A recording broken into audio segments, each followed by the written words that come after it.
রাষ্ট্রপতি চাইলে সাংবিধানিকভাবে পদত্যাগ করতে পারেন। স্বাস্থ্যগত অথবা যে কোনো কারণে সেটা করার অপশন আছে বলে জানান স্বরাষ্ট্রমন্ত্রী সালাউদ্দিন আহমদ।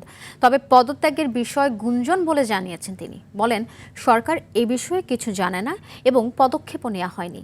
সচিবালয়ে সাংবাদিকদের এসব কথা বলেন স্বরাষ্ট্রমন্ত্রী। বিস্তারিত থাকছে বিলাল হোসেনের রিপোর্টে।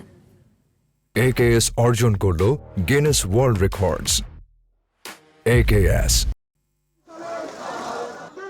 জুলাই গণ অভ্যুত্থানে স্বৈরাচার আওয়ামী লীগ সরকারের পতনের পর রাষ্ট্রপতি মোহাম্মদ শাহাবুদ্দিনকে অপসারণের জন্য বিভিন্ন সময়ে আন্দোলন করে আসছিল এনসিপি, জামাত সহ বিভিন্ন রাজনৈতিক দল।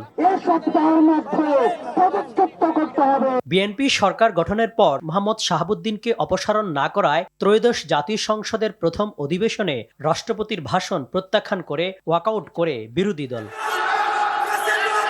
দীর্ঘদিন পর রাজনৈতিক অঙ্গনে আলোচনা চলছে পদত্যাগ করছেন মোহাম্মদ শাহাবুদ্দিন। তবে বিষয়টি গুঞ্জন বলে দাবি করলেন স্বরাষ্ট্রমন্ত্রী সালাউদ্দিন আহমদ। যেটা একটা গুঞ্জন শোনা যাচ্ছে, তো গুঞ্জনই, আর এটা যদি ঘটনা হয় সেটা তো আমরাও দেখব। সচিবালয়ে সাংবাদিকদের প্রশ্নে স্বরাষ্ট্রমন্ত্রী বলেন, স্বাস্থ্যগত সমস্যার কারণে রাষ্ট্রপতি চাইলে পদত্যাগ করতে পারেন।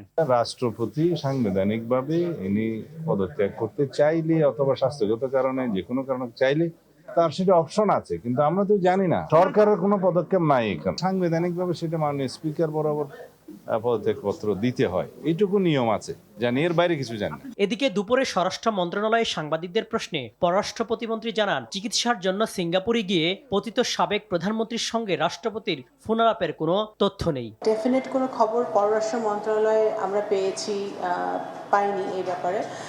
যদি সেটা সত্যি হয়ে থাকে অবশ্যই পররাষ্ট্র মন্ত্রণালয় সেটা তদন্ত করবে। বিলাল হোসেন, RTV, ঢাকা।